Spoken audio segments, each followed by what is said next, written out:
We bound to bombard their whole operation. Certified priest, prophesied this my occupation. This shit outrageous. They done made the truth docile. That's why we on the corner crying aloud, looking hostile. It's UPK style. Can't stop now.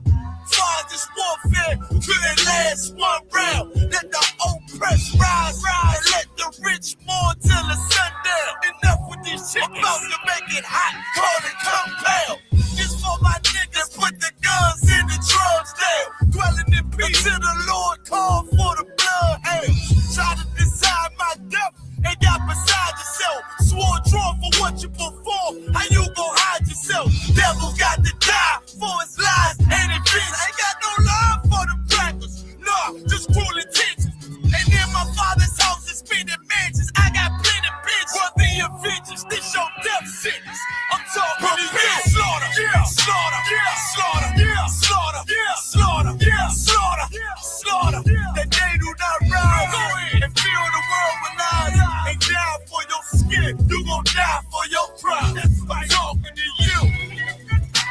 So warn for your life. Your life. Try to destroy my people. You gotta pay the price, nigga. You gotta hear, let them hear. Till the devils that you in this deal. Slaughter, yeah, slaughter, yeah. Now they shook from vicious words out this handbook. About to take these rappers back to school. My flow said it hook. They crossed the line, ain't no coming back. You became no cowards. The only thing sweet is the honey check. Righteous is the Lord. Give me rest from my sorrow. And hand down death for the devils. There's no tomorrow. Why? Cause they violence leave a man a stiff corpse. You see a flag in the bench. I see horns in a pitchfork. Go ahead. So please believe it.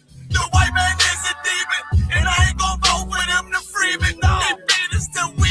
They color purple. That's why they snipe till they throat like ceiling. You got this nigga on his knees.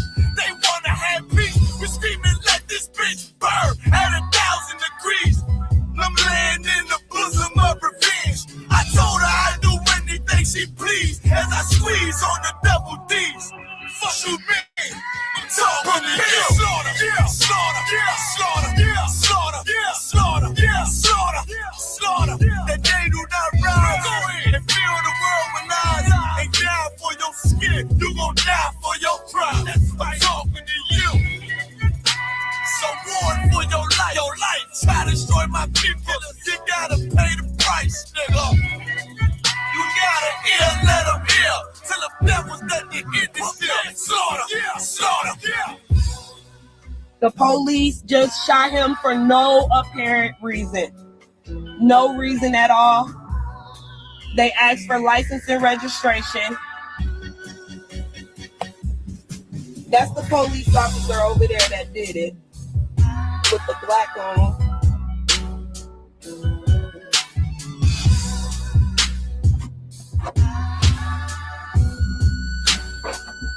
I can't really do shit because they got me handcuffed. I can't believe they just did this. I'm fucking back! Ah! It's okay, I'm right here with you.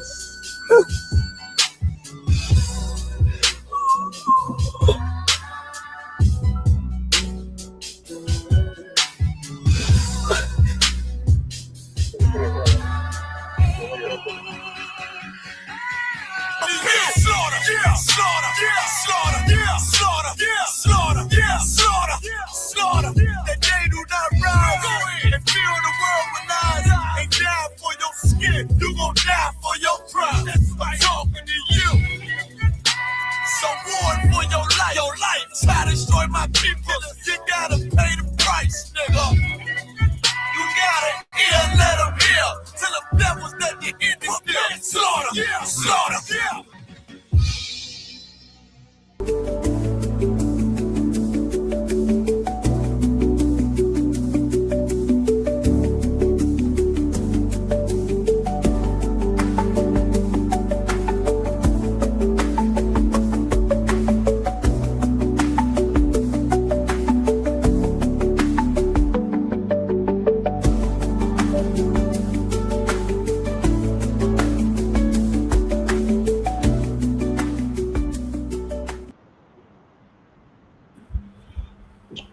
Clap it up.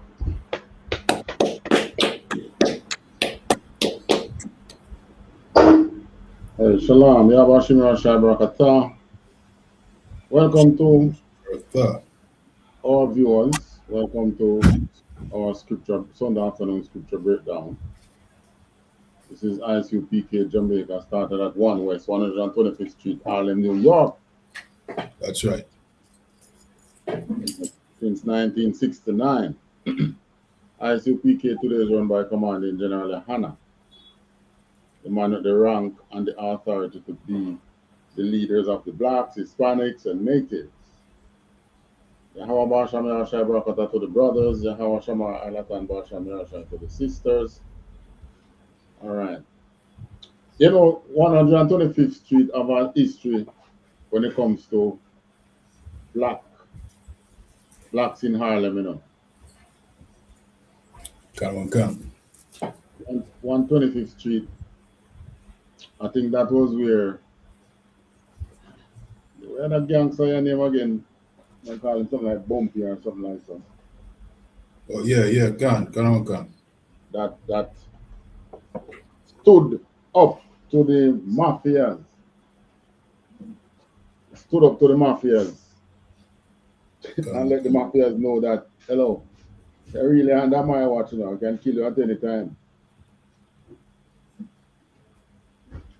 And they left Harlem. The mafia, that is, left Harlem. But you know, sometimes we just got to fight an oppressor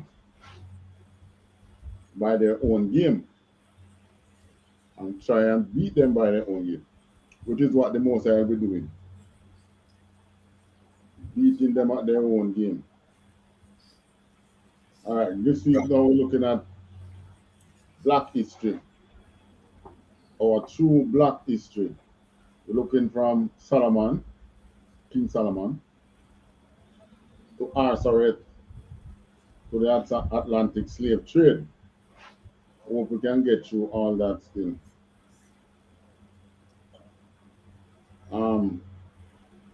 In the time of Solomon, the Most High did split the kingdom.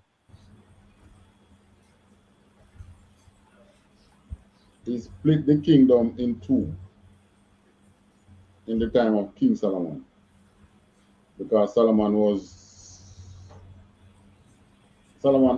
married so many strange wives that in his old age, his strange wives,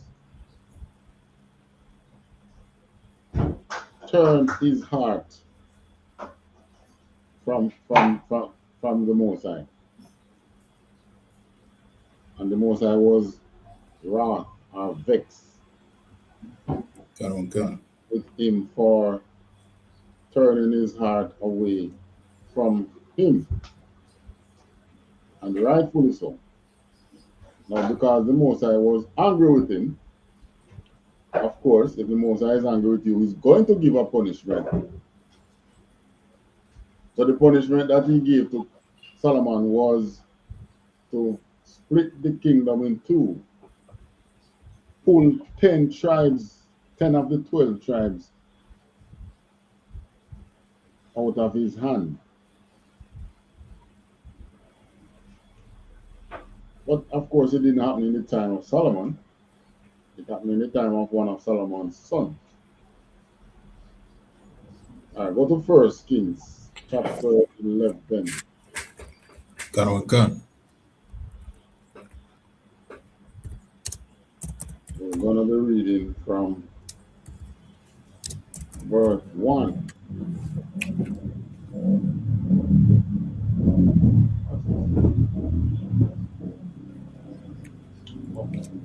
Come. This is the book of 1 Kings, chapter 11, and verse 1. Put them on. Put it on screen. I think you should. Yeah, man, you can do that. Yeah, man, Can. But King Solomon loved many strange women together with the daughter of All Pharaoh. right, hold on, before you go on. Now, in today's day, if you use this term strange woman, what do you think people would think of? Just hearing the word strange woman, what would come to mind? I guess people that think like a woman when no know, like stranger. Ah, like stranger, like Yeah, it could be your own people, but you don't know him. It's strange. yeah, gun one gun. Or women that are a woman that maybe be doing strange things, what things that you're not familiar with. Gun one gun. Yeah, gun But one gun. the first thing would come to mind today in the minds of most of our people is a woman who is a stranger, a woman who come from a different community, a woman who you don't know whether she is black or of another nation. Right. But that was not so in the time of Solomon. In the time of Solomon, we knew we were Israelites. Right. We were familiar with the laws of Moses, even though we never following them. Well, David followed it. Solomon followed it when he in his younger days.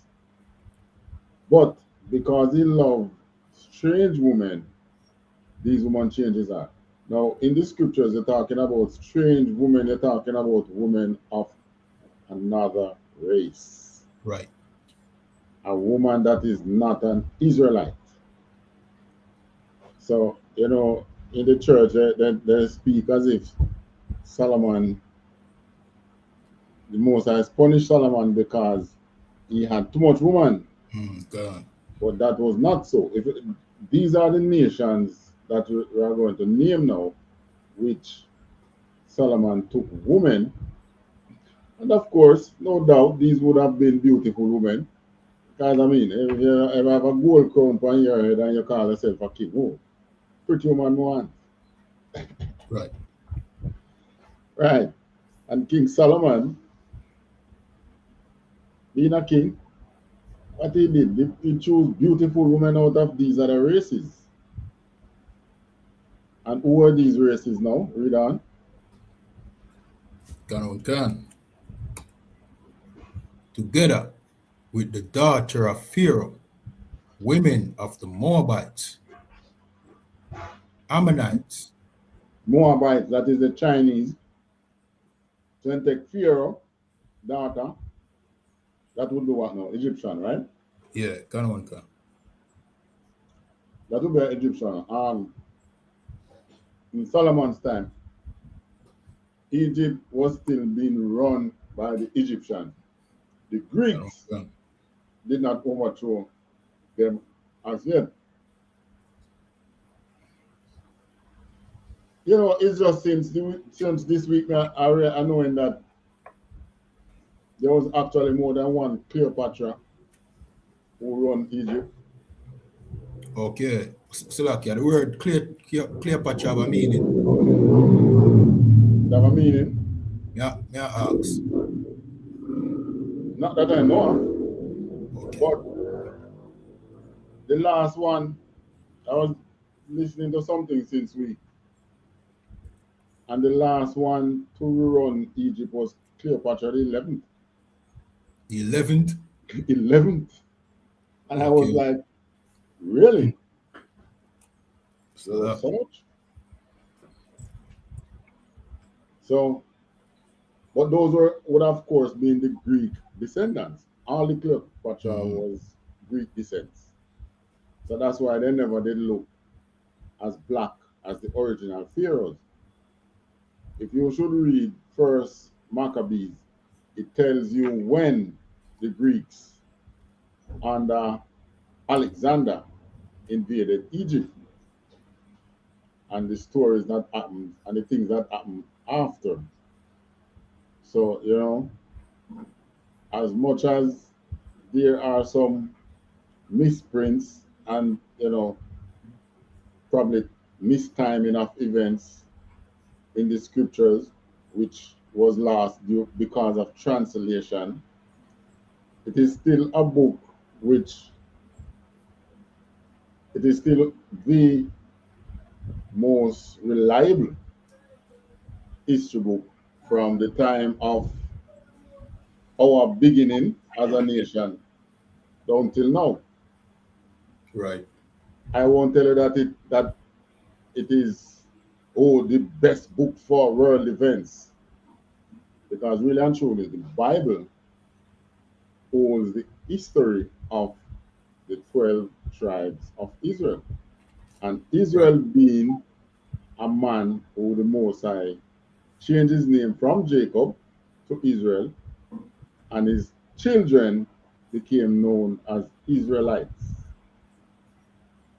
of which King Solomon was also an Israelite from the tribe of Judah.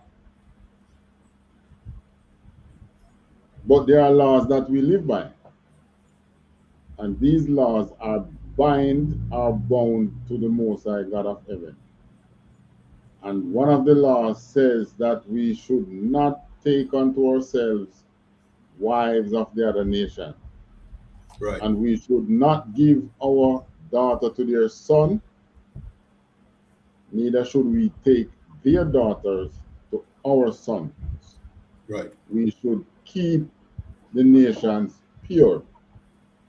And the main reason why he does not want us mixing with them is that for some reason you're going to end up following their God. And why is that so? Because we have a law which also prevents other nations from coming in certain areas of our temple. So they could not go into the inner parts of our temple. They could go to the outer courts, but they couldn't go on the inside. You know, like when you ever see when church you have some church have crusade and thing, I have inside the church, I have a tent pitch outside. And most time people stay under the tent and look peep through the window inside. Well, that was how our temple was. The Israelites could go on the inside. The other nations would stay out. Would have to stay out. And these nations that stay out was called strangers, because they do not worship the same God that we did. That's the main reason why they were called strangers. And the Most High chose us to himself and not these nations. So he said, tell you what, they can't come in the temple, so you better don't marry them. Because you're going to marry these people who cannot come in your temple. So it's not like today, a man in a church and he married and him and his wife dress up and gone to church. That wasn't the case. You can't do that. No matter how much love and love each other. If you are not an Israelite, you could not go into the temple. So he took of himself a Moabite. Read on.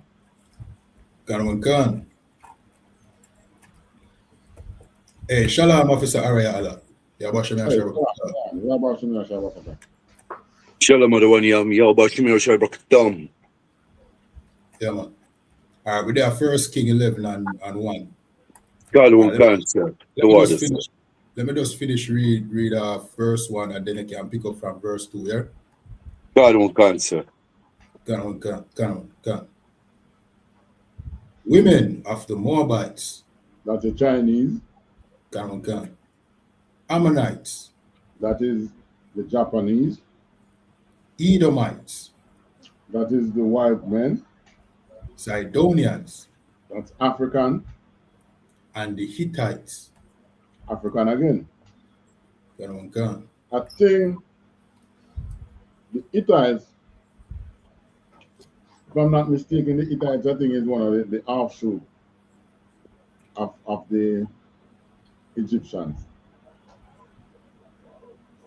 I'm not sure about the Zidonians, but the Zidonians come from a city named Zidon. Still a kiss, sir, for me. I think it was a coastal city. Salakia, sir, if I may. Yeah. I believe, Salakia, sir, I believe the Hittites are mentioned,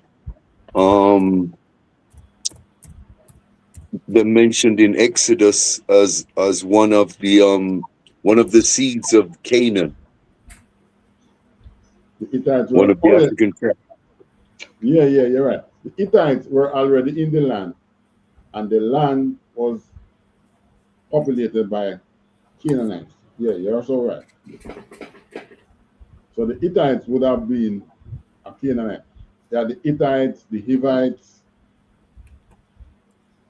the Amorites. Perizzites. Right, they were all Canaanites. God on cancer, and the Jebusites. Jebusites, they all belong to the son of what's his name? Noah. Canaan, sir, Canaan. That was named Canaan. Gone. So they were all Canaanites.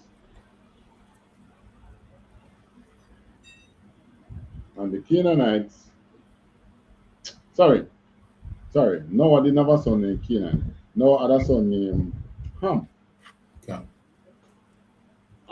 Ham have a son named Canaan, who was the father of the Canaanites, and one who was the father of the Egyptians, one who was father of the Libyans and the Ethiopians. Right. Right. So all those issues was in the Bible. If it wasn't in the Bible, I don't know where else we could find it. I don't know any other places that you can go and find those issues. All right. Read on. God on can. Of the nations concerning which the Lord said unto the children of Israel, ye shall not go into them, neither shall they come into you. For surely they will turn away your heart after their gods. Solomon clave unto these in love. Right. So his reason for cleaving unto them was that, boy, I love these women. And of course, if you're a rich man, you know, all women is lovable unto you. If you don't, me ask a woman, you have. Honey, if I give you the world, what would you do?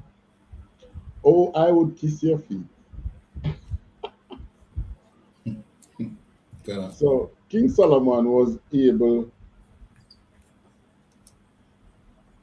to maintain these women as well. He didn't buy them just a water tank or a TV. Slacky, apparently the brother bought her a car too. So. A car. Yeah. So Solomon didn't buy just a water tank and a TV and a car unto these women. Read on and I think the scripture tell you what he did for them. Read on. God on can. And he had 700 wives, princesses, and 300 concubines. And his wives turned away his heart. Right, because he had too much of these strange wives of other nations. And you know, when you get, as a man, when you get old, and you have the woman who is younger than you need her to be your nursing aid. She's your nursing aid. So guess what? You go where she takes you. Go. Read on. God on can. For it came to pass, when Solomon was old, that his wives turned away his heart after other gods, and his heart was not perfect with the Lord his God, as was the heart of David, his father. So David's heart was called perfect. Not perfect in that he didn't sin, but perfect in that he was following after God, the Creator, Yahweh. Whenever he does wrong, he cry unto God. That's what David did. So when he said his heart was not perfect, was that he had other gods because of these women. Read on. God. For Solomon went after Ashtaroth, the goddess of the Zidonians, and after Milcom, the abomination of the Ammonites. So he had so many money that he built temple for them, for his wives. The gods that these wives serve. He built temple for them in Jerusalem. Right. So whatever it was that whichever way they serve Ashtoreth, he built a temple for them. Whatever way the Ammonites, whatever temple they use, he built one for them. God. And as you know, Ashtoreth became so etched into Israel, into our nation, until this day. The Ashtoreth, which is the goddess of the Zidonian, is the one today you call Easter. That is how you come by Easter bunny, about the Easter bunny lay eggs, which where the egg represent fertility, while the bunny, which is a rabbit, represents sex. You know, rabbit always at it. Yeah. So Ashtoreth was the Easter of today. All right. God. Try one. I can switch it. Yeah, God can, sir. Next verse. And Solomon did evil in the sight of the Lord, and went not fully after the Lord, as David his father. Right, next verse. Then did Solomon build an high place for Chemosh, the abomination of Moab, in the hill that is before Jerusalem, and for Molech, the abomination of the children of Ammon. So this is where now we start build temple for them. The same thing that Abraham was, the most I pulled Abraham from out of Mesopotamia, was the same thing we were starting to do under King Solomon in Jerusalem. God. High place. But before this, what did they have to do for high place? They have to go in the mountain, which is why when they hear like the Rastaman or whoever saying that we're going into the mountains, we're going to worship God. It is idolatry. Right. Going into the mountains to worship a God is idolatry. Right? And select, yes, sir. Quick and fast. Hold on. The mountain represents the high place that they used to go to serve the God. In other words, they're going up. Okay. Right. Go ahead. Salakia. The East Indians used to do that too.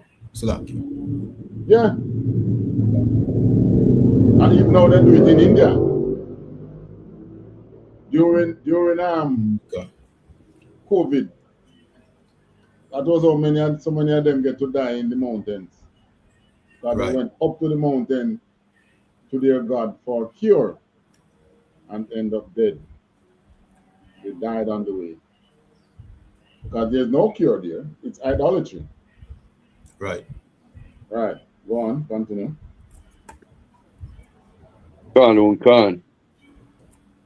And likewise did he for all his strange wives, which burned incense and sacrificed unto their gods.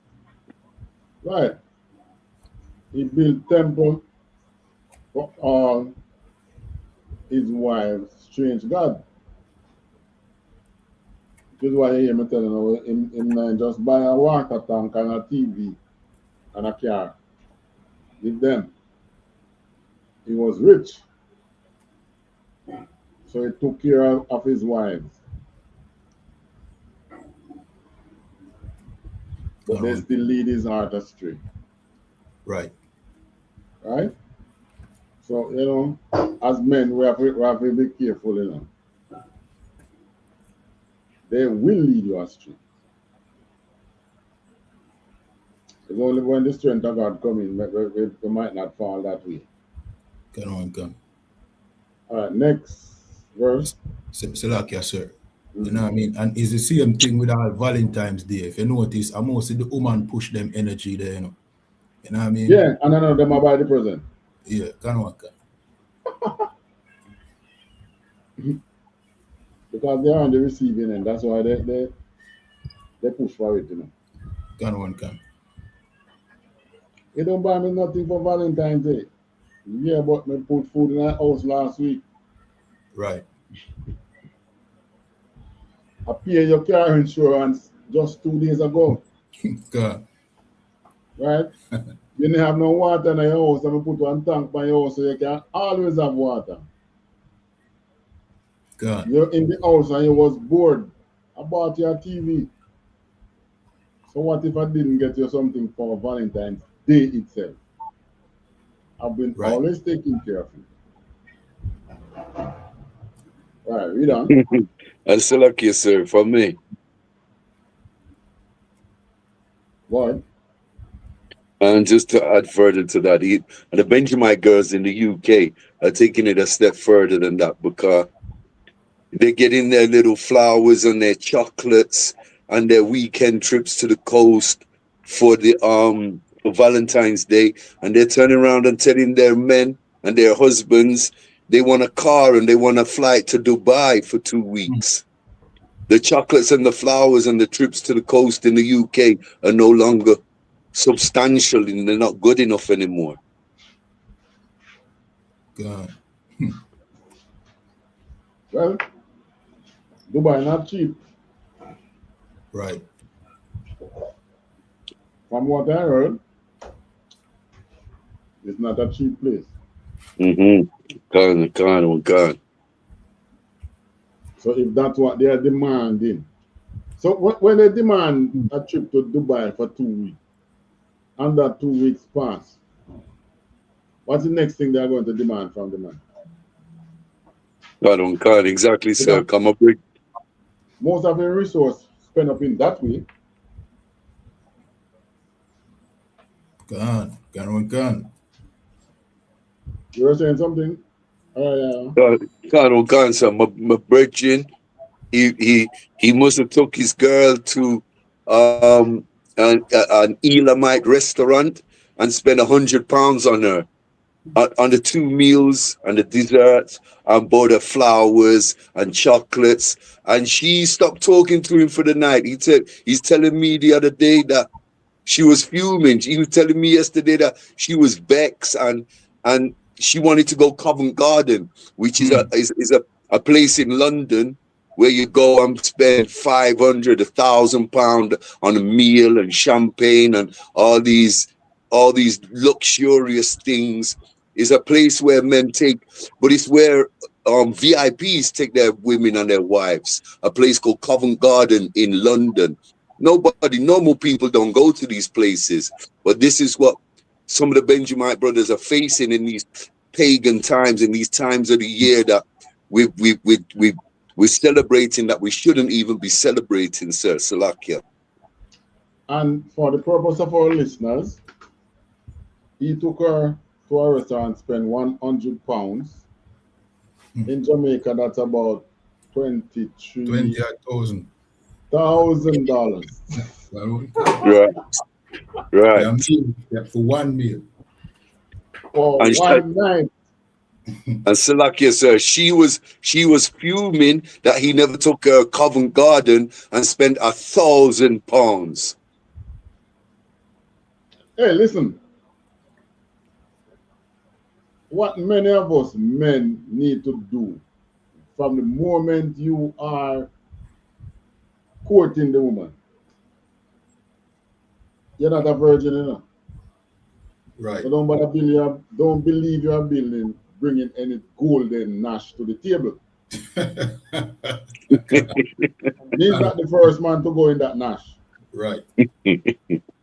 So don't come tell me about you want on $1,000. And the worst thing, you know, these men are just getting overspending for Christmas. Right. Then not finish those who went and took out a loan for make sure them family have a good Christmas. Then I think finish They not recover yet. They not recover yet. Gone. Here comes Valentine's Day. And guess what? Next 2 months, if so long, you're gonna have Easter. Right. And they're still looking for something. And slack, yes, sir.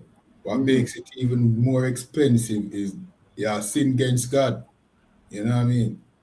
But that's the worst part of it. God on God. Yeah, because it never ends well. Right. Many of these men, they look and say, oh, really? I've been doing this for 10 years and I love my wife and my wife loves me.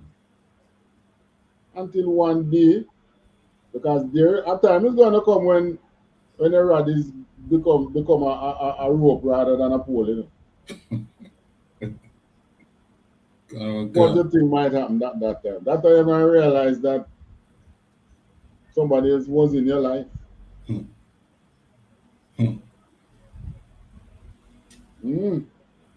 going to be broken-hearted. So what you should be investing in is love. Try and find love.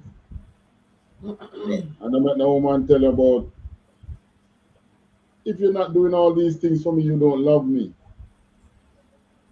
All right, fine. I love you. Go on. Go on. If I may, sir. Let me keep my money. Leave me with my money because you're going to spend my money and the money done, you're going to see me. So go on from now. Go on. I won't be after on a rooftop with no knife or bore up no tank. Go. And go get locked up. Go on. And slack, yes, sir. And the love of God is keeping his commandments. So, you know what I mean? That is true love. Yeah. Keeping God's commandment. Go. And by keeping God's commandment, he is going to provide a woman for you who truly loves you. Go. Right. Each time you are able to give her something, and you are going to give it when you are supposed to be celebrating your holy days according to Leviticus 23,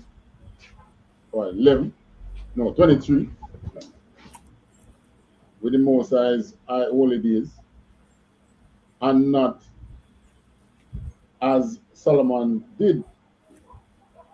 These gods that they build the temple to is the same thing we are being plagued by today. Same thing. Just a different name. Right. All right.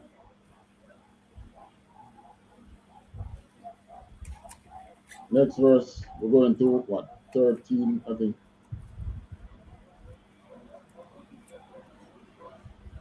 God will come. Verse 9.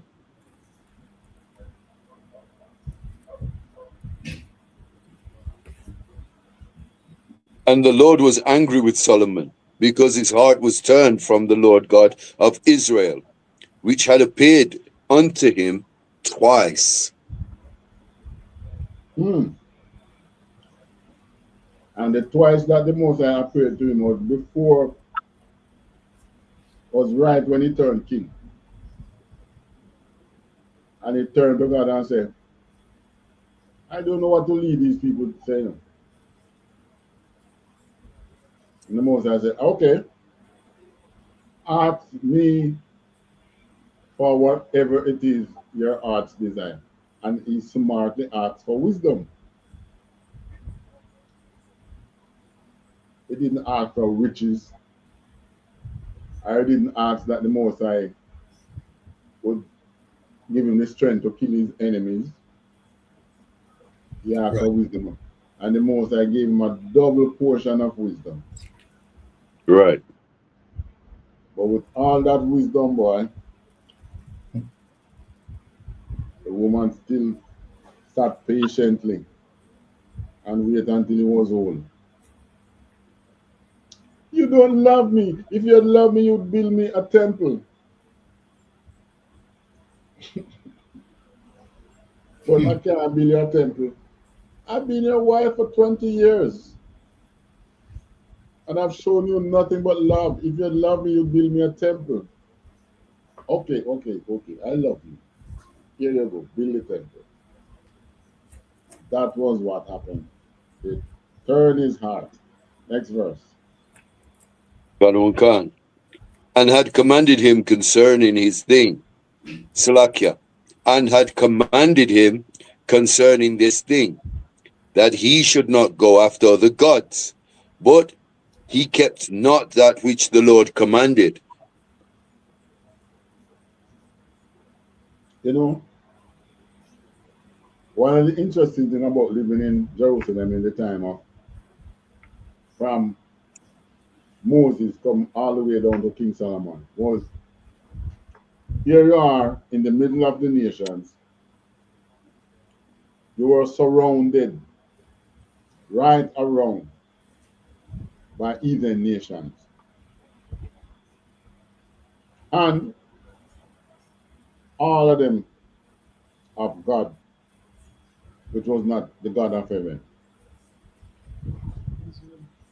Yeah, so here you are in the middle with the true God. You were supposed to be a light unto these people, you know, so that they can see that, oh, we have the wrong God. But rather, we end up at all time looking at them, because one of the things was that their false God was, they made their gods beautiful, you know, gold and other precious metals they would put onto it, to their idols. So we always get distracted by these kind of beauty. And you know, just like how in the Christian church, you see them come on, you would see a priest come on and look so solemn, and they make him sign and blah blah blah. Them things not in the scripture, you know. Yeah. But you look at me and say, oh, he looks so reverent. Boy, my God punished me too much, you know. For him, God never punished them. But follow them. Moreover, look at the daughter when got man, the daughter, pretty girl, that is not a girl like me, you know. This is how we get distracted. Yeah, because we look at them and we see like they are prospering. And the only reason why they were looking like they were prospering was that God never punished them. But as we do something, he punished us. So we at times look at seem as if we weren't prospering. But of course we were prospering. We're just going through a patch of punishment by our God, and you only get punished when you do wrong. Right. Next verse. Wherefore the Lord said unto Solomon, for as much as this is done of thee, and thou hast not kept my covenant and my statutes, which I have commanded thee, I will surely rend the kingdom from thee, and will give it to thy servant. Right. So I'm going to take it from you, give it to somebody else. Because you don't listen to what I'm telling you. Go on. Next verse. God on God. Notwithstanding in thy days, I will not do it for David, thy father's sake, but it will rend it out of the hand of thy son. All right. Them say, yeah, you were going to cause me to rend it, but I made a promise to your father. So you're not going to see me splitting this kingdom. When your eyes close and you pass it to your son, I'm going to split the kingdom. So this is why many times we believe that the Most High is not punishing us, because we do all the wrong, we eat all the pork, we keep the big elaborate Christmas dinner and thing. And the most I just wait, man. Your eyes closed and your children them battling because the most I is punishing your children. And you don't know because your eyes closed. God. So you don't even know what is happening. Which is why most times we as blacks is not able to pass on what you would call generational wealth. Because you come up and you do all the wrongs and you gain some wealth and you pass it to your children. But the most I punish them because we know that him visit the sin on the second and third and down the generations down the line. So he's punishing them, but your eyes is closed. And next thing you know, Tulsa, Oklahoma, Rosewood, George Steny. Give me some more. Black Wall Street. Black Wall Street. Gun. The slave ship that name Zong. These take your generations after you. Which way, while you gathering wealth, what you needed to do was to follow the Most High God's commandment, so that the blessings can come down on the children when they receive the wealth. Because obviously they will not have to work as hard as you work to gather these wealth. But they need the blessing to keep them so that they can keep the wealth. So that's the most important thing. What, keeping the wealth? No, keep following the Most High, serving the Most High. Yeah. But they don't know that is what's going to happen to their children. Solomon was lucky that the Most High told him that he was going to do it, but not to him, to his child. And even though he knew him, there's nothing he could do. He couldn't say anything to the son, say, boy, be careful, you know, God promised to take the kingdom from you. Nothing, you can't prepare for it, you can't stop it. Right. Next verse.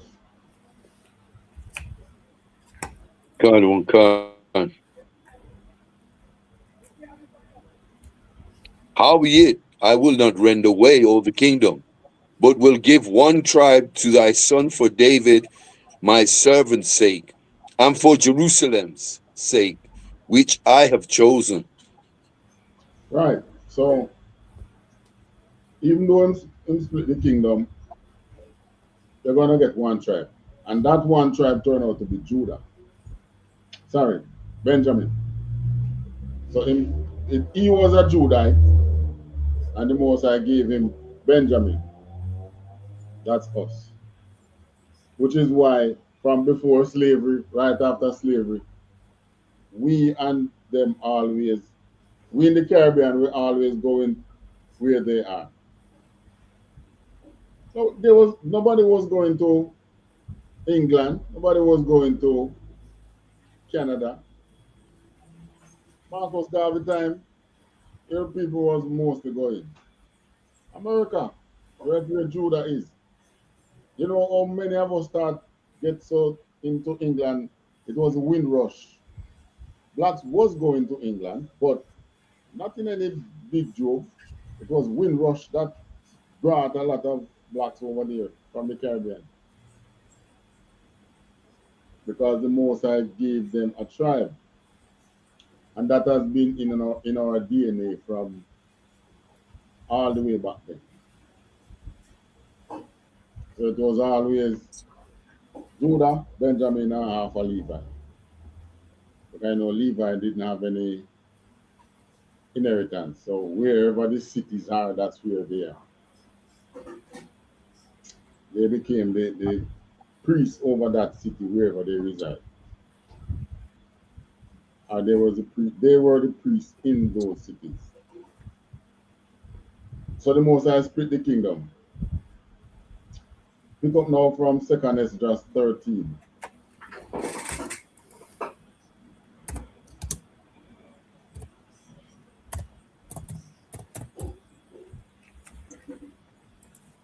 And we know the story already where, yeah, the kingdom was split and the southern kingdom became the northern kingdom and the southern kingdom. The northern kingdom was where the 10 tribes was, and the southern kingdom was where we and Judah was, and the Babylonian captivity took us out, and the Assyrian captivity took them out. So last week we spoke about our captivity right up to the Atlantic slave trade. Now we're looking at the northern kingdom. What happened to that 10 tribe when the Most High allowed the Assyrians to take them out of the land? And for that we go into 2nd Esdras.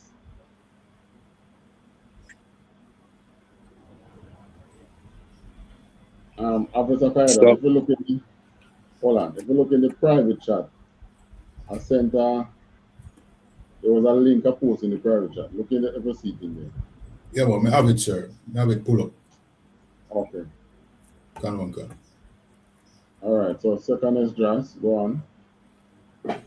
So from verse 1, sir. Oh, no. We're going to start from 2nd Esdras 13, right? Con. We're going to cut it short. Let me see which one is the best one. 2nd Esdras 13, reading from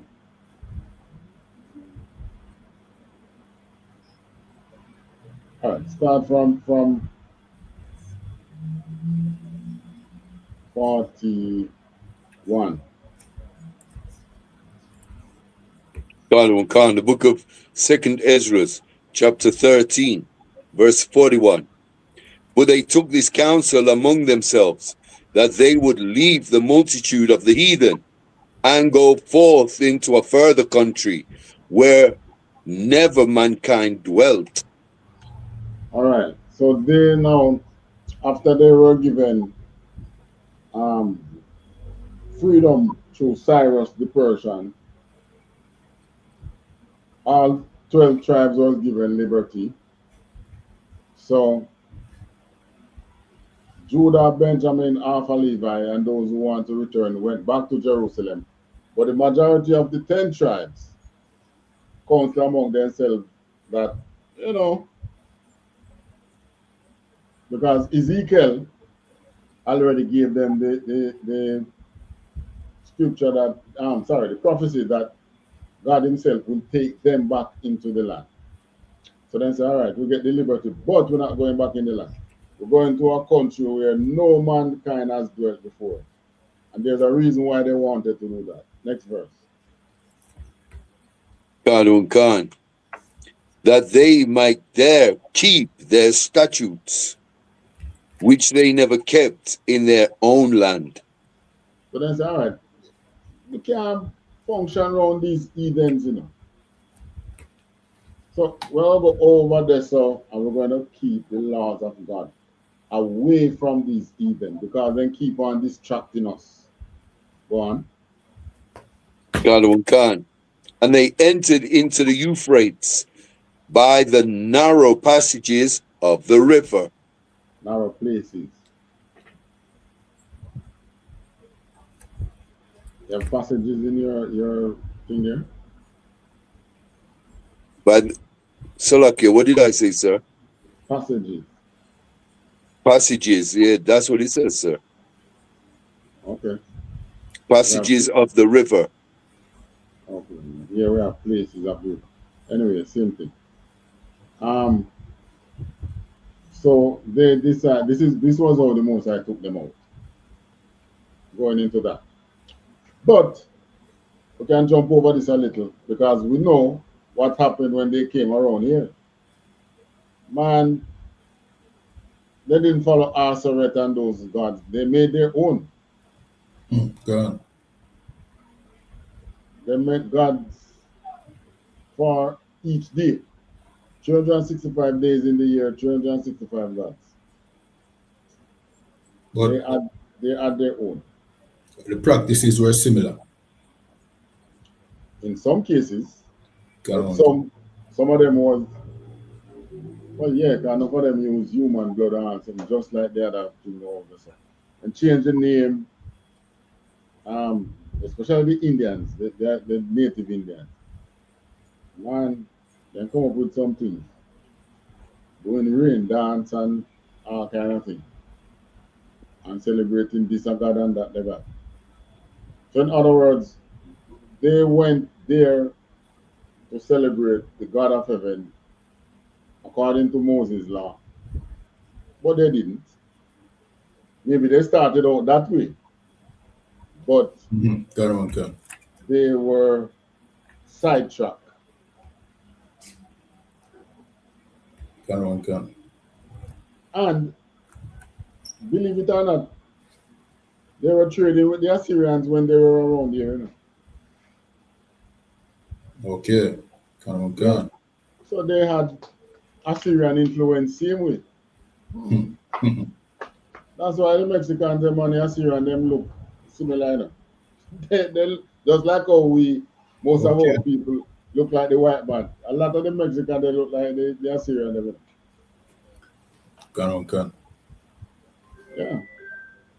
Remember some time back, you did do a research to look up the Assyrian and them wear the same hats and you know what I mean, the thing them like where Mexicans wear. Yeah, go on, go. Go on, go. Because the Assyrians love the Mexicans. Go on, go. Because the Mexicans were hard workers. Okay, go on, go. Just like how the Americans love the Mexicans now, but they are pretending that you can't deal with these Mexicans.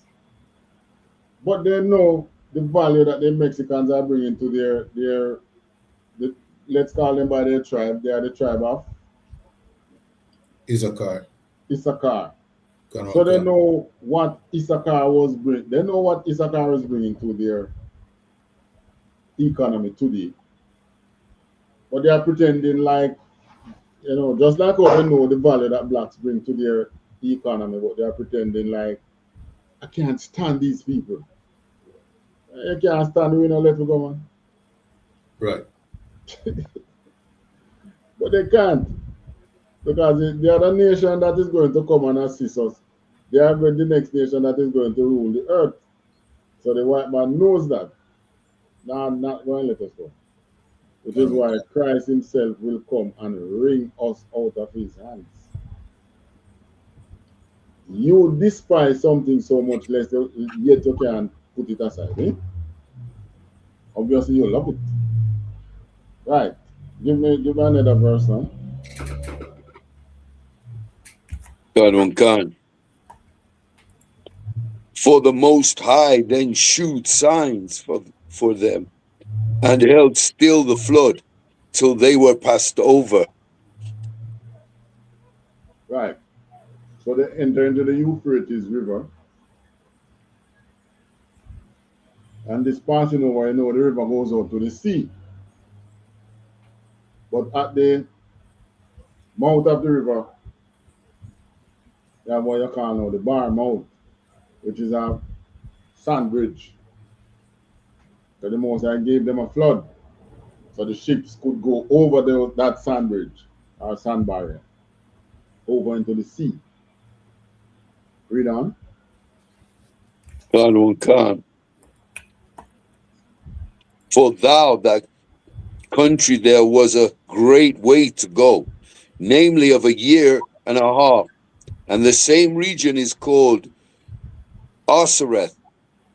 So they went into a land called Arsareth, and they spent 1.5 years at sea, not as slaves, as free men, sailing to a place called Arsareth, which we later. All right, let's search. Go to that link I sent you after Sakaya. This is the link for the Jewish Encyclopedia. This is it. Hold on. And the This is the Guardian. Huh? This the link. When we click on the private chat, it says the Guardian. That's what I sent you? Yeah. All right, hold that. Don't go on that. Type in in your thing there. I call it again. Your Google machine. Yeah. Type in JewishEncyclopedia.com.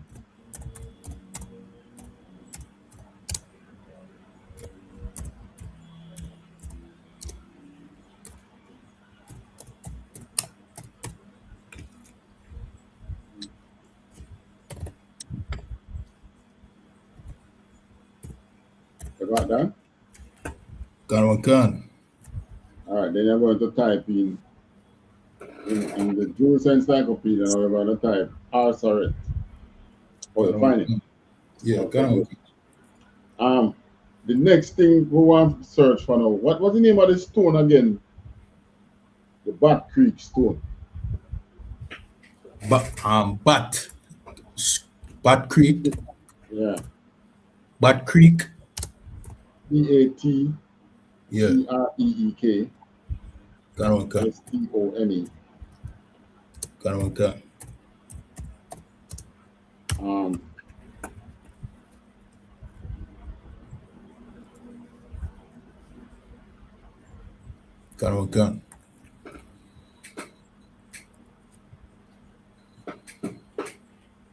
All right, maybe we could read Bat Creek stone first.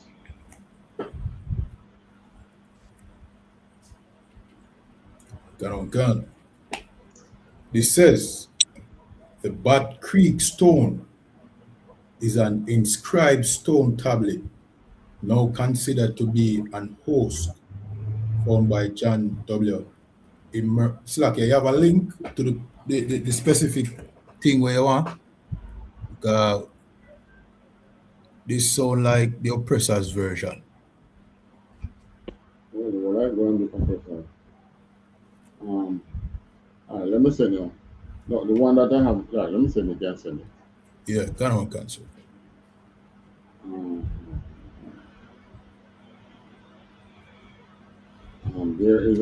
There is one where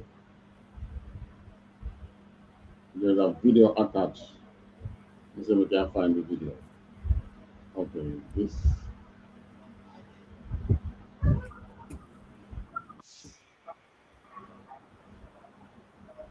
Also, there's one African that I work with. I know you know.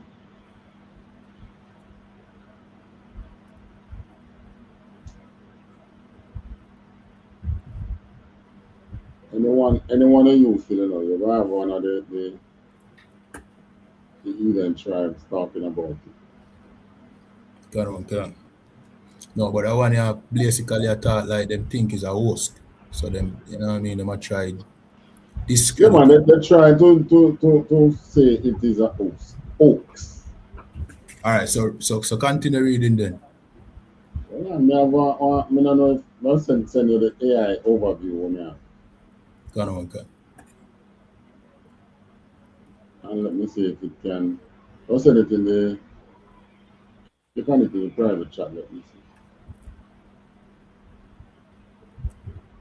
This is a Wikipedia, by the way, too. The one that I pull up was Wikipedia. When I use Wikipedia. Can. All right, try that one.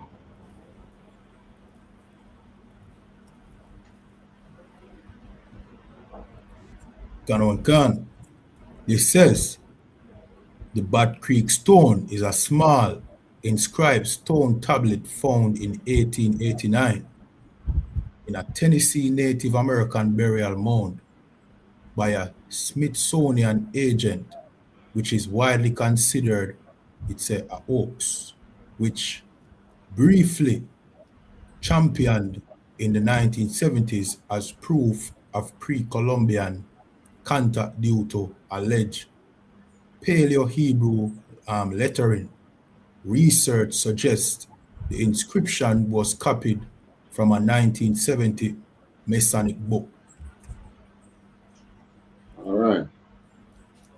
So, all right, read that then. Hebrew controversy and Go back on. With the part was the Hebrew controversy and the Oaks theory.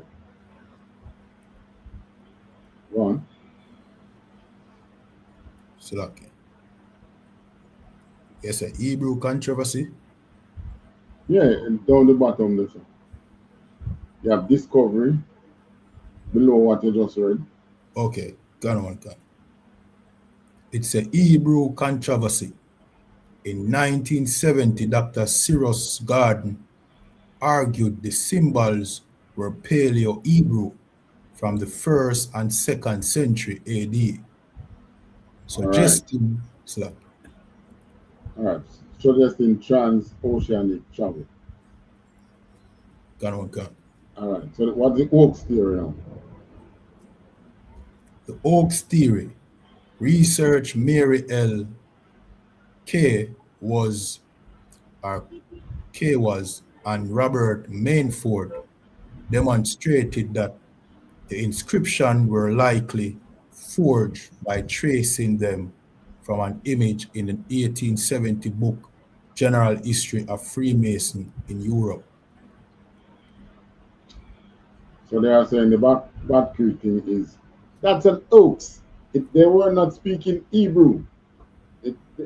But it was one of the things that they said, damn, these people were the original people from Jerusalem. And they tried and said, no. This thing here that you're using, this don't prove that they are. Now, when we come over here now, we were singing on the ship, Kumbaya, my Lord, Kumbaya. The slaves were singing that, which is Hebrew. Come back here, my Lord, come back here. Right? Gun. But go to the Jewish Encyclopedia now. Gun. This says, this is the Jewish Encyclopedia.com, and it says, Arsoret by Morris Jastrow Jr., Kaufman Kohler, the name of the land beyond the great river, far away from the habitation of man, in which 10 tribes of Israel will dwell, observing the laws of Moses until the time of restoration, according to this is 2 Esdras 13, verse 45. Yeah, but them say 4th Esdras, but we find it in 2nd Esdras. 13, same 45, but 13. Columbus identified America with this land. Now, this is telling you in the Jewish Encyclopedia that round this side was already, before even the Bat Creek Stone, whether it's an Oaks or it's not an Oaks, before the Bat Creek Stone, Christopher Columbus knew that he was in Arsoret. Right. Christopher Columbus knew that he was among the 10 tribes. Which means they would have been seeing the ancient Hebrew writing among these people. They had more than 100 years to erase what they want to erase. So by the time they found the Bat Creek Stone in a burial site, that burial site would have been long after Columbus. Right. Yeah, because 1492, Columbus came around here, and that burial site discovered in 18 something. Right, so the thing is, they are the ones who are trying to cover up that these people around here, who we call the Native Americans, in North America, we have them, the Gadites, they call them Native American, Native Indian. Down Florida, you have the Seminole Indians, the tribe of Simeon. In the Caribbean, you have the Benjamites. In Cuba, you have Manasseh. Puerto Rico, you have Ephraim. And South America, you have Asher, you have all the other tribes. And you have Levi, which is the Asian, next door to them, the tribe of Simeon. All this they want to cover. As a matter of fact, they were covering it up because they changed all these people, except for the North American Indian, into Catholicism. So they became Catholics, speaking Spanish, Brazilian, speaking Portuguese. None of these natives were speaking the tongue that they had prior to colonialism. What they were speaking is the colonial tongue until this day. And the one thing that slipped them now, the bad creek stone that proves, hey, these people knew ancient Hebrew. They find out and say, nah. This is an hoax. God. You can call it hoax all you want. Your encyclopedia knew what was happening. Yeah, because they tell you the lie. They're not going to tell themselves the lies. The lies that they tell is for you, not for them. If you should go into one of these Ivy League schools, these Ivy League university, and study these ancient history, then you think they're going to tell you it's a hoax? They bring forth the truth to you, which is why they like to use Ivy League students as presidents and leaders in the society, because they know the truth. And you're only fooling yourself if you are leading with the lie. Which is why all the church pastors know the truth. They know who we are. They just don't want to tell you. Because anything you're going to get, what's the word? Anything you're going to know, start flex on the other nations, which we should be doing. If my sister, the African plate of a light, which is true, because the majority of the money in the church is coming from the other nation. They are the ones who have the money now in this kingdom. So they cannot afford it. Woo, even the Catholic Church. They think they can afford to lose them millions of dollars. But yes, sir. Yeah.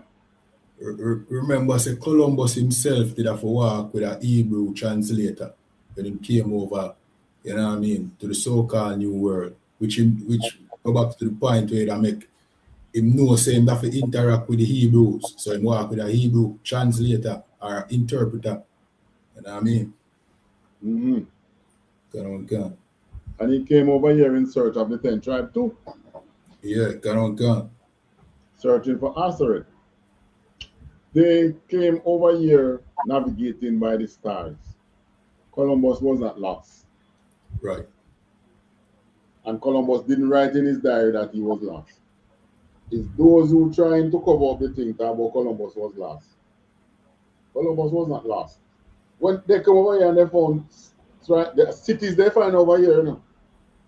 Yeah, The Mayans and the Incas had their cities. It was the Spanish that put an end to the Mayan and the Incan civilization. They were thriving. They had their cities. What they were doing was following gods. So like you say for me. Yes. Can you send me some of this history you've got on Columbus? Because my understanding was that Columbus was illiterate. He couldn't read and write, and the real explorer was Vespucci, Americanus Vespucci. I think Vespucci came after Columbus. God, one can. Vespucci discovered some place, Columbus discovered some place. God, one can. But the first discoverer was Columbus. You can search the web, you know. You can search the web. Many of the government websites have historian Columbus, and I don't know, maybe Vespucci too. But it's out there. And it has always been out there. Just that many of us weren't able to search, and we didn't know which library to go and search and so. But if you notice now, the internet is flooded with black history. History from what the atrocities that used to happen to us. So lucky, sir, for me. Yeah. Because they ended up naming an entire continent after Vespucci, not Columbus. Right. I don't know why they do it. I think Columbus was in prison, you know. I don't know if he died in prison, but I think he was in prison. In prison. Because Columbus did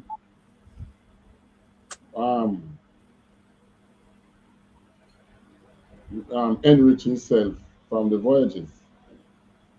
Can.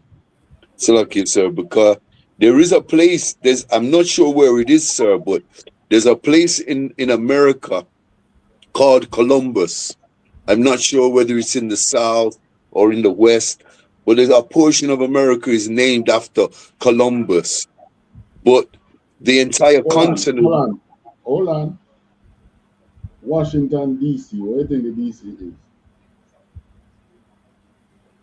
District of Columbia. Yeah, which is Columbus. And then I think DC have a lot of history and I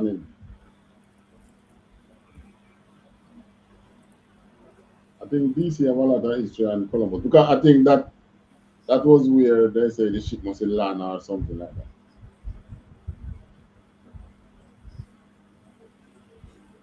So it was hard, but I know you're hearing about parts in America where the Tartarian society civilization used to be. And some of these buildings that they found were already there.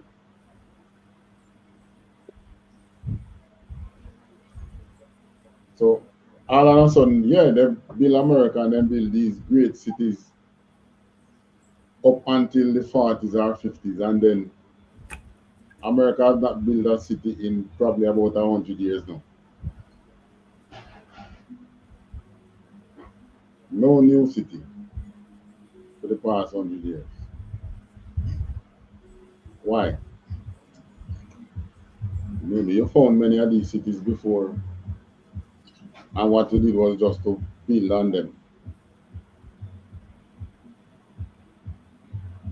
And where we were, you destroy our town and you put a highway there, or you put a city there, or you put the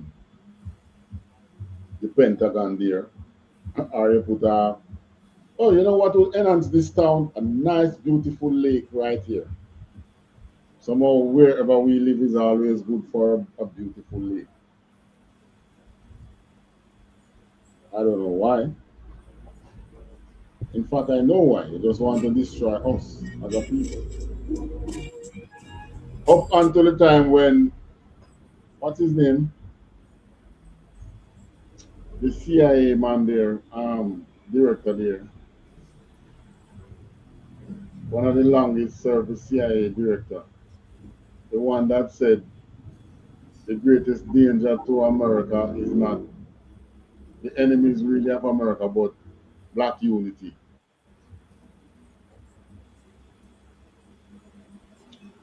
J. Edgar Hoover. Okay, come on. Mm-hmm. So there is an active plan out there to destroy us. You can't tell me that there is not. everything we come up with, you either find new laws to go against it, or they just outright just invade our towns and our cities, and I mean they can't do it again, but they did it.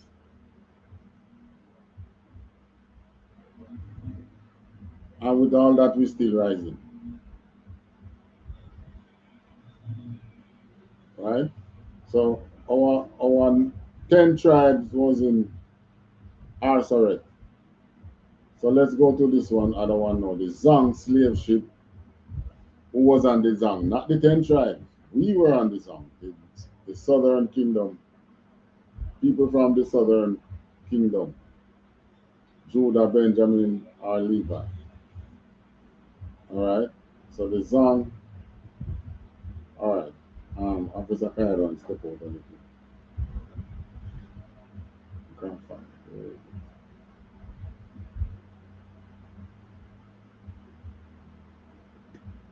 All right, so the story of this one. Okay, you're back. Can one cancel. All right, let's go to the Zang now. Silakia, say that again. The Zang, the first thing that you had open. Can one can.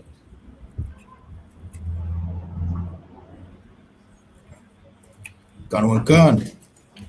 This says, this is the Guardian.com, and it says, the story of the Zang slave ship, a mass murder masquerading as an insurance claim. Right. Read there, a 1783. Can one can. A 1783 case exposed how the law facilitated the slave trade and increased momentum for the abolitionist movement. Right. So this was one of the things that caused the abolitionists to say, oh, we need to move. No, we need to abolish this thing. Because indeed, it was enriching people. People were getting so rich out of the slave trade. Right. Read on. Can. In August 1781, a British slave ship, the Zang, left Ghana with 442 enslaved people aboard, twice the number it was designed to carry, bound for Jamaica. So these were people, our foreparents. Yep, can. Then dead. So our forefather then. They don't leave no kids behind over here. But they were heading to Jamaica with 442 slaves. 442 of the Most High's people that they want to put in slaves. They weren't slaves yet.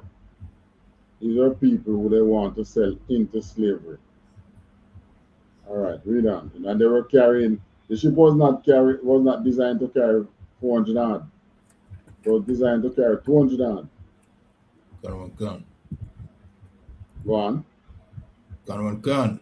The ship's owners claim that due to navigational errors, it took longer than anticipated to reach Jamaica. And as water was running low, the crew threw more than 130 enslaved people overboard. The truth of what happened is disputed, and evidence suggests that rain made the ship.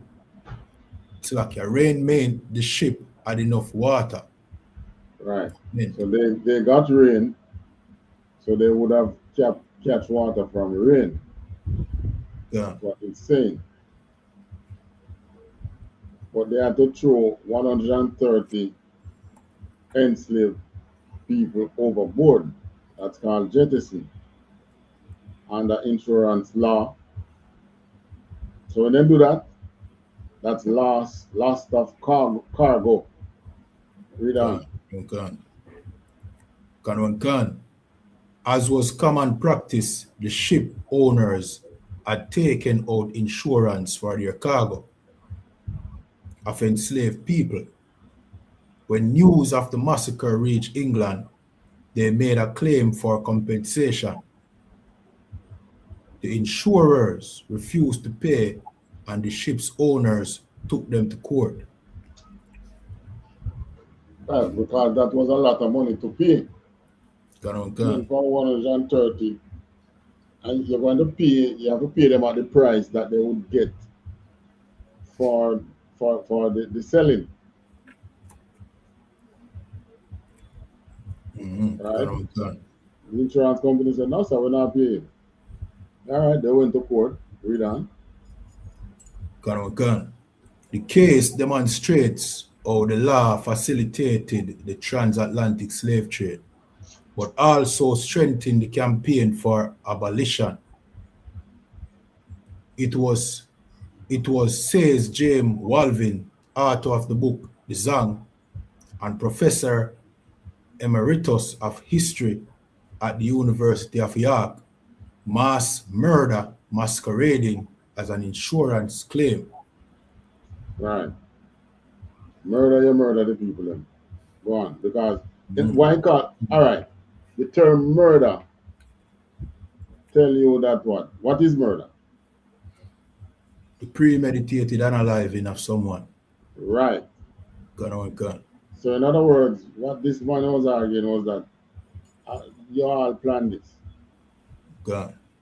Because the ship was not supposed to carry so much people. So you pack it with the extra people so that you can make your insurance claim.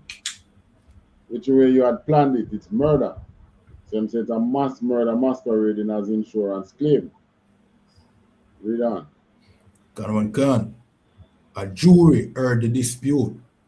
Gregson v. Gilbert at London's Guildhall in March 1783 and ruled in favor of the ship owners. So they were paid. They got their money. They got their money from the backs of our brothers being alive at sea. And nobody believe they throw you out over there and you can't swim in out. They tie your hand on your foot. God. To ensure that you die. Read on. Gun. The insurers appealed, as Solicitor Andrew Bicknell notes, not on the basis of common humanity, but because it occurred as a result of errors of navigation and mismanagement of the vessel, namely insufficient water on board. So they appeal. The insurer said, nah.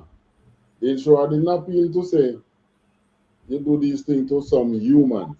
They appeal to say, no, you made the error of navigation and you mismanaged the vessel with insufficient water and so on. Read on. Gun. The case came before the Lord Chief Justice, Lord Manfield, who in a previous judgment had ruled that there was never a legal basis for slave ownership within England under English law. He decided there should be a retrial because of new evidence, which suggests that the captain and crew had been at fault. It appears that no trial even took place, so happily the owners didn't receive their insurance payment. But perhaps a chance was lost by the court to put down a moral marker in relation to such a case, says Bicknell. All right, so this, some writings say they didn't get it, and some writings say they were paid. Okay, go. Yeah. So that retrial did not take place. So most likely didn't get their money. They come to some. Why it didn't go to retrial? They come to some settlement underground, under the table settlement. They come to some negotiation. All right, read that part of paragraph. Gun. While the fact of the Zhang case were unusual, he says there would have been many claims under policies of cargo insurance for the loss of enslaved people during their transportation. Right. So you weren't insured as a person, you were insured as cargo. Gun. So this is what you were reduced to. You were reduced to being a cargo on the ship, not a human being. Next paragraph. Gun. It was standard practice for slavers to insure their cargo of slaves, and had the Zhang simply sunk in a storm with a similar loss of life, no such notoriety would have been attached to the case. Right? Almost, sir. They are saying now, if it is a case that the ship did just sink, then what happened probably they would not even be able to make a claim. Well, they would get their money. That's the bottom line. Probably without trial. Read on. Almost certainly the insurance claim for the value of the lost slaves would have been paid. He says. Right. Had they lost, it was a total loss of the ship, then they would have paid them. Go on. The only restriction was that death had to arise from perils of the seas and would not, for example, cover death through disease or insurrection. So from that case now they learn, say you can't go and claim, say you don't have enough water on the ship and you have to throw them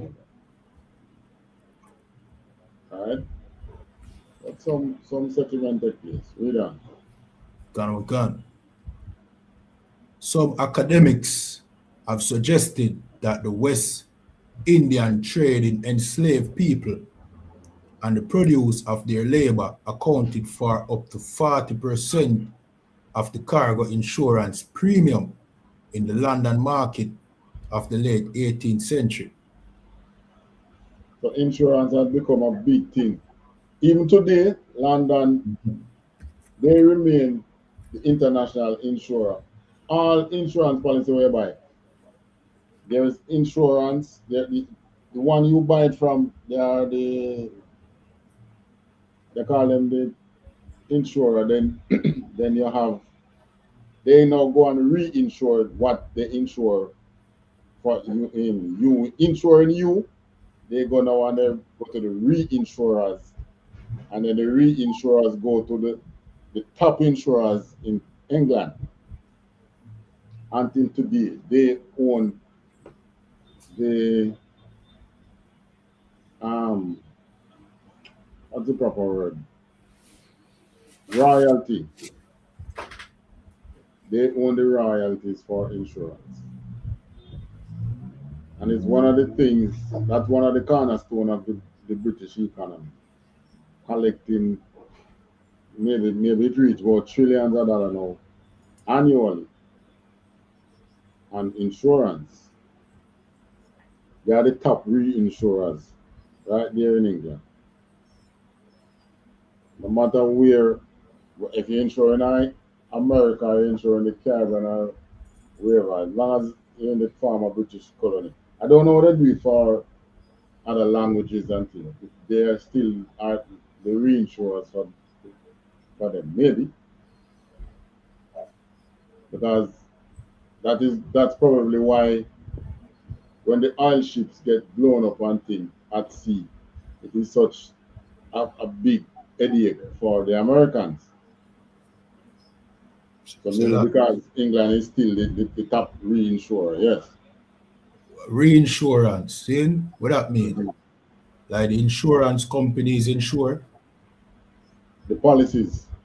So the policy them insure by a next, so them sign up, them have insurance to feed them insurance. Right. And then the reinsurance will go back to Britain and the original insurer. Right. Okay, can. So the big money comes down from England. Okay, can. Right down the line. And they hold the reinsurance for all the policies. And that is, insurance is big business, you know, big rich business. Can. Yeah. Top reinsurer for, I think, life and property.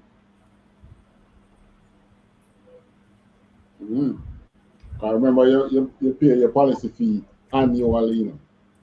Yeah, can.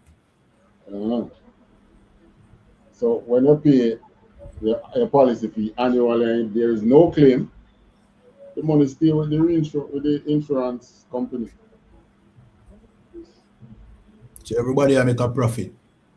Everybody makes up now, right? Yeah. But 3 different level of insurance company I make money off of cargo. Right. Can.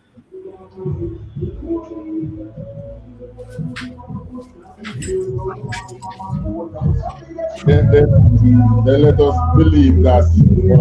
Right.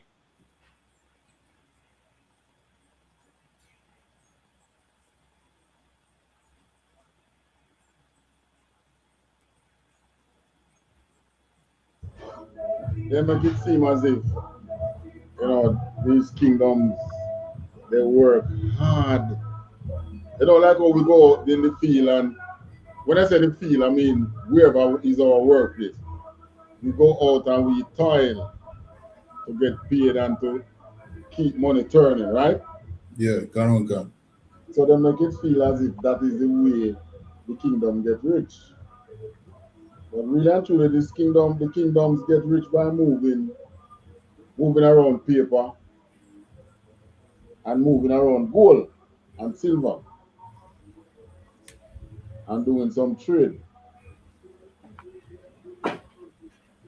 Can. Right? And that was one of the things that the earlier blacks coming out of slavery, when we start building our own cities and things, we understood that. That's why we come up with Black Wall Street. We had shipping company, the Black Star Liner, from which, you know, White Star Liner come out. They have what else were we doing? We were trading oil before Standard Oil and any one of them rich American company they know. Black people were doing all that. Right? So we understood the turning of money. And 80 understood it as well, which is why they invade 80 and take away 80 gold. And from the invade 80 and take away 80 gold, then the thriving black communities in America get a big lick. Because many of these were sponsored through 80, which was why you had lick 80 in almost every black communities. Like we have China City, or Chinatown, Chinatown. You have little 80 right across America, almost in every town, where black people could, you know, be black people, go out and work and come back and try build a place and so on and so forth. We have been through a lot. All right, what the holding for me now?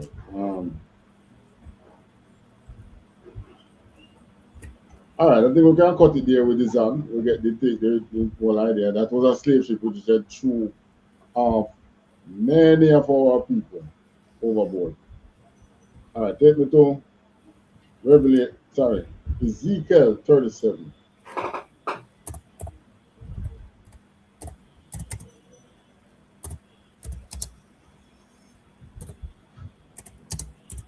Verse 16. Shalom Khan.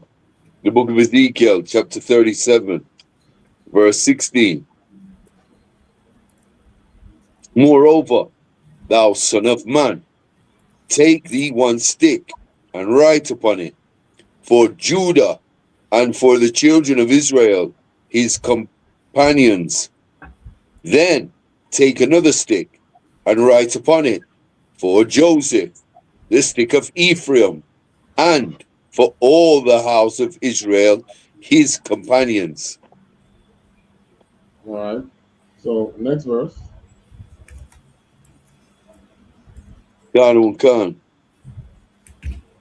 And join them one to another into one stick, and they shall become one in thine hand. All right, next verse. And when the children of thy people shall speak unto thee, saying, wilt thou not shew us what thou meanest by these? Right. So the Most High tell Ezekiel how to prophesy to.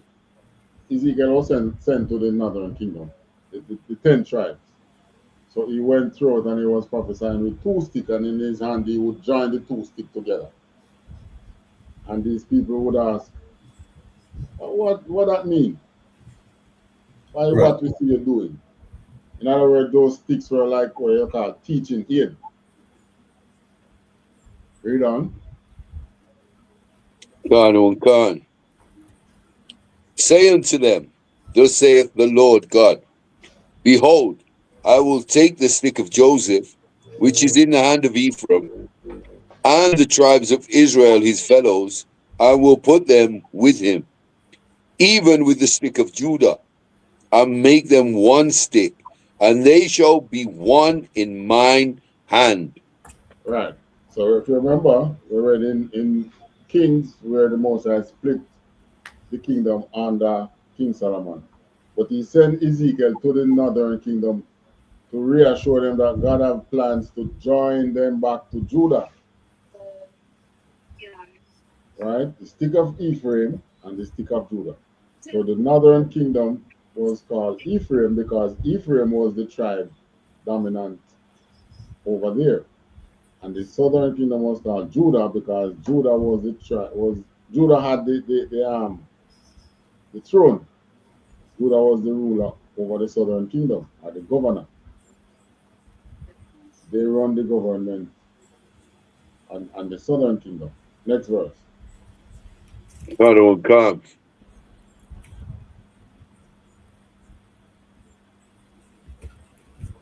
Say unto them, thus saith the Lord God, behold, Salakia, and the sticks whereon thou writest shall be in thine hand before their eyes. Right, go on. And say unto them, thus saith the Lord God, behold, I will take the children of Israel from among the heathen, whither they gone, Salakia, whither they be gone, and will gather them on every side, and bring them into their own land. 22. And I will make them one nation in the land upon the mountains of Israel, and one king shall be king to them all, and they shall be no more 2 nations, neither shall they be divided into 2 kingdoms any more at all. So the Most High had plans to remove the division. And this was prophesied before Christ came on this earth. Read on.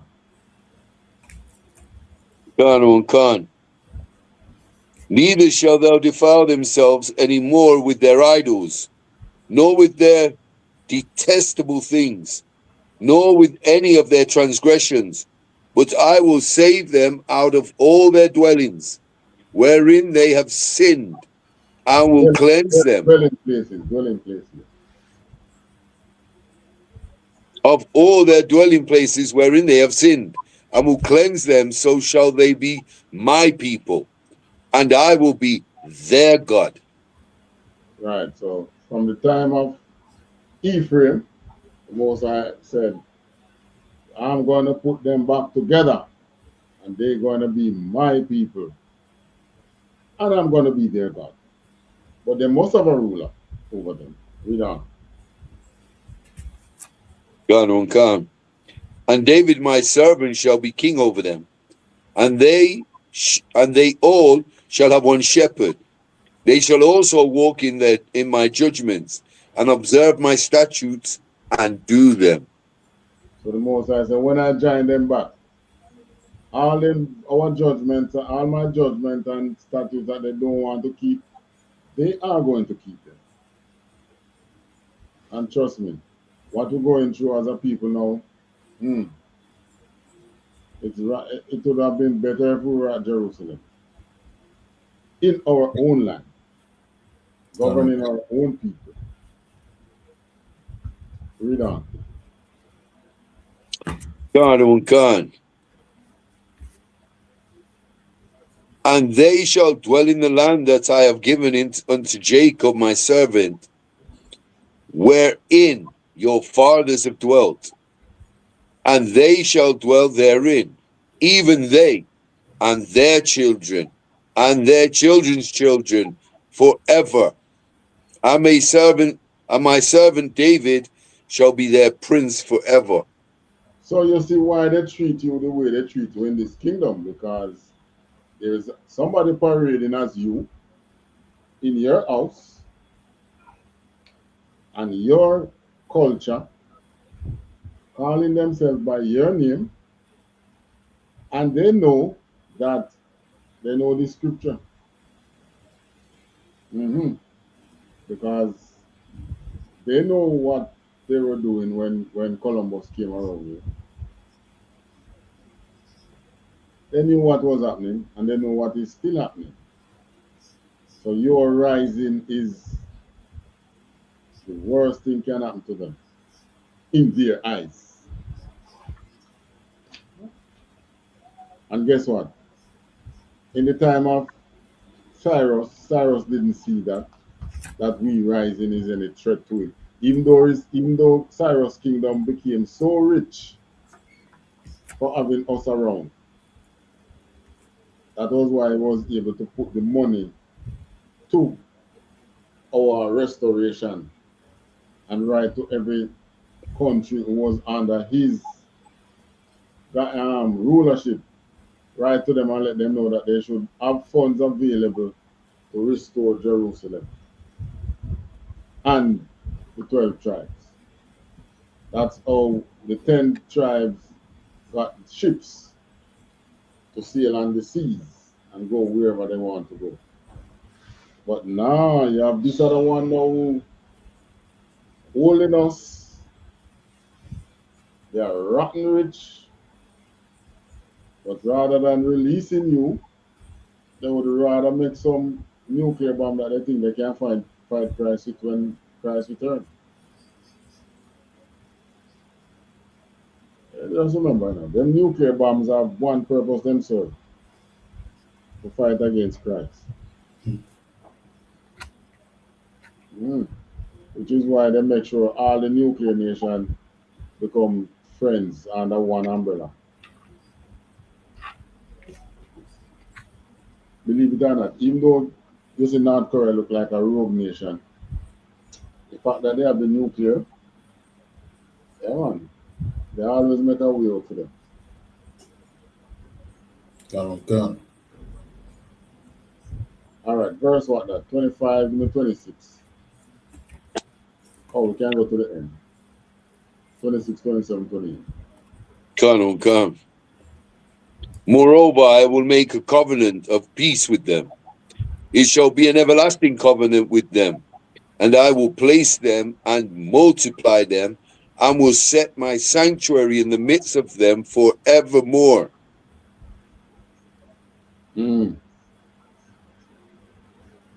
God said he wants to set his sanctuary in the midst of us, and he's going to do it forever. Next verse. That sanctuary will be there forever. Right. God won't come. My tabernacle also shall be with them, yea, I will be their God, and they shall be my people. So, you see, what is happening now with the Northern Kingdom, with ice and all that, that's birthing pains. All birthing pains. Jacob's trouble.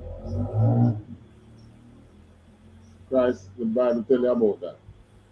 I mean, since being around here, there was never a time that we haven't been in trouble, but damn, Right.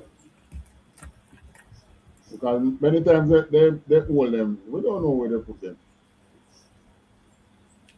They build that place in Florida, in they call it Alligator Alcatraz. Go on. We don't hear anything else about it. You think they spend so much millions of dollars refurbish it and then they don't use it? So if I may, so like you have an entertainer out here where end up at Alligator Alcatraz, and name Chronic Law. Chronic Law did end up there? Yeah, man. I don't know if he released it neither, you know. I forgot look on it. What he did? I think them in that flee from the police, and I don't remember if I'm not sure if some illegal firearm was seized in the process. But them send him to Alligator Alcatraz based on what I understand. Oh. Well, we shall have some place for them too. Right. Well, the Most High did tell us to do to them what they do to us. All right, next verse. Gone. And the heathen shall know that I, the Lord, do sanctify Israel, when my sanctuary shall be in the midst of them forevermore. Right. So it's not there, and it hasn't been there for the past 2,000 odd years. But when the Most High return to his people, they shall look and say, boy, it's only God could have restored these people. So God must be real. Okay. You're going to look back, you know, boy, there is no way they could have been restored without God. Yeah. And that is true. Because the grip that they have on us now is only Christ himself can redeem us. Right. All right, so the time is up on us. Pick up again next week with some more of our history. So, where are we now with our Black history? Both tribes, where I'll show you now where both tribes are now in the same place. We came over here. We were hiding in Africa. We showed that in one of our earlier class. And now we show you that the 10 tribes is over on this side. So we're going to be looking at atrocities that happened to us since being over here. All right. So with that, any questions, any comments before we close out? La, not from me, sir. Lord, sir. All right, we're going to say the Lord's Prayer. God on Khan. All right, so comment in the chat now. Obiaman. Oh, what's her name? Obiaman Dread. God. Obiaman Dread say,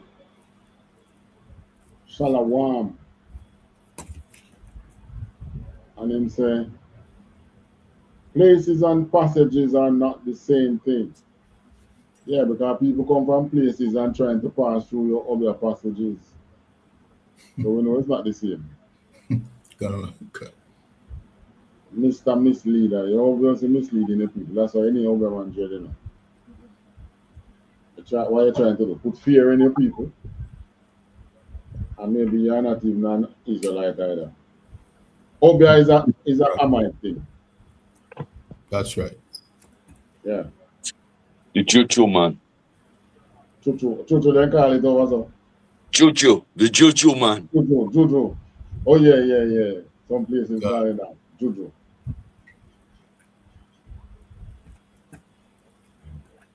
Yeah, over to you now, Officer Arayala. The what other one? Clap it up.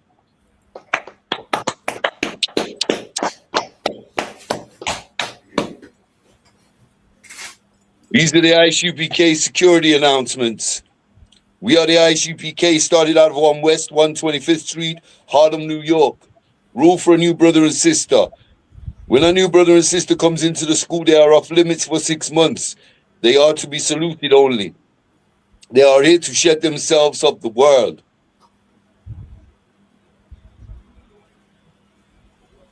If they need transportation, the teacher will arrange it. After 6 months, if a brother or sister has an interest in a particular person, he or she must get permission from the head to speak to a brother or sister. There is another 6 months in which the brother and sister will court each other. After this 6-month period, the brother and sister will get permission from the head to marry. Tithe, which is the commandment, Numbers 18 and 21, Malachi 3 and 8 to 10, means a tenth in the Hebrew, Ma'aya Shara, 10% of every penny of any increase the Lord gives you, give to the treasury department or teacher. Priest fund, free will offering for priests, not mandatory, whatsoever amount you would like. Upcoming holy convocations, the Feast of Purim, the 2nd and 3rd of March. I believe that's the Monday and the Tuesday, or the Tuesday and the Wednesday. That's the 2nd and 3rd of March, the Feast of Purim. Reminder, come and Aqua to check the bulletin board in the hallway. If anyone wants to be a trooper in the school, to start wearing all black boots, shirt, pants, headband, and scarf. And with that, we're going to go to the Lord's Prayer. Men of Israel, I madam.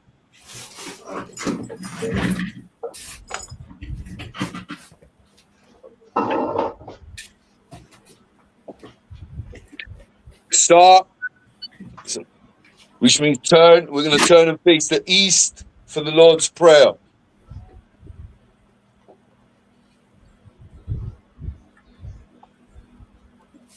Abba Noah. Shabbat Shemayim. Quadash. Haya. Shamka. Yahweh. Malakwatka. Saba'ah. Ratzaka. Haya. Aisha. Barataza. Kawa. Haya. Bashamayim. Nathan Lanoa. Lacham. Kal Yuam. Wasalak Lanoa. Kawabwat Noah. Kasalak Noah. Kawabwat Yanoah.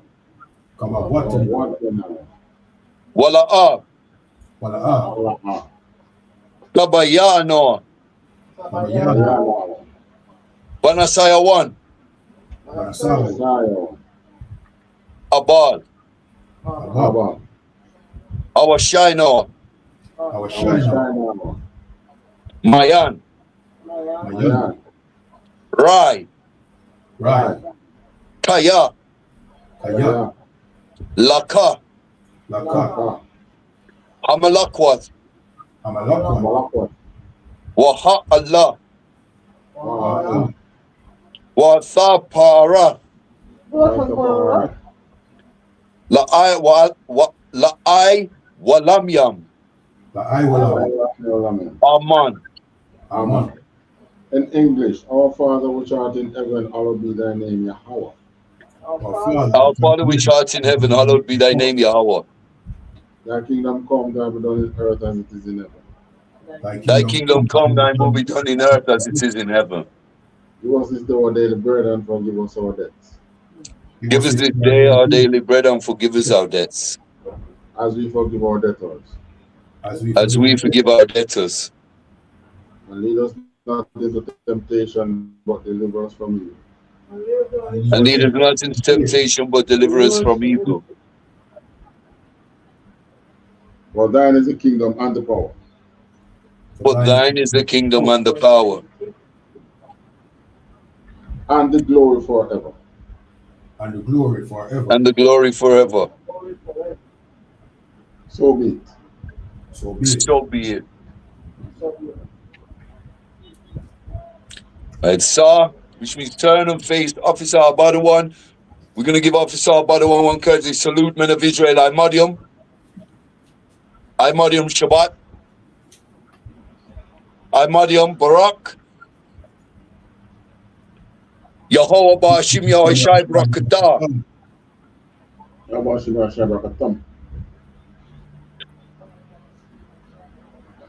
Yadim Matah.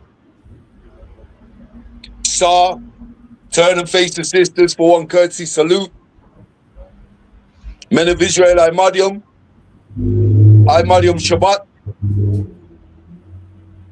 I Madium Barak.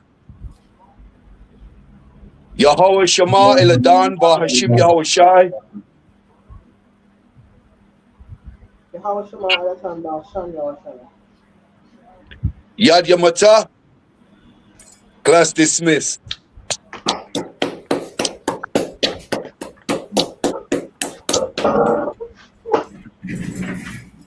THAWADAH, Adewanyam. Yo Bahashim Yahweh Shai Brakatam. Yo Bahashim Yahweh Shai. All right. Officer Kairan, over to you, right? Can sir. Shalom, Yahweh Shai. All right. Cool. Yahweh Shai Brakatam. We'll like it tomorrow here, sir. All right. All right. All right. Yeah, man. So everybody watching, remember to like, share, follow, subscribe, depending on the platform you're watching on. You know what I mean? Classes are on Sunday, 3 p.m. Wednesday, 7 p.m. We have a show called The Conflict Zone. You know what I mean? Every Tuesday night at 9:30 p.m. We also have another show called The Breakdown Podcast. Friday nights at 9:30 p.m. as well. You know what I mean? Make sure to tune in, subscribe so when you get the notification for those shows. See? Also, we have make sure to subscribe to the ISUPK channels worldwide, the ones in your city. You know what I mean? Get inside these classes. See? You have Commanding General Yahanna's page, the real Commanding General Yahanna, and the Black Watch page. You also have ISUPK online classes hosted by General Mayaman. See? You need to, you know what I mean, lock in with those channels. See? Also, the Passover is coming up April the 4th, Houston, Texas. If you're Black, Hispanic, or Native Indian, make sure to reach. Passover fee is $200. It includes transportation, hotel, you know what I mean? Yeah, man. So to make sure to reach if you're Black, Hispanic, or Native Indian. And also, yeah. And the $200 is for people 17 years and older. You know what I mean? So again, from your Black, Hispanic, and Native Indian, you're commanded to attend. So jump on a plane if you can and attend the Passover. All right? And with that, shalom.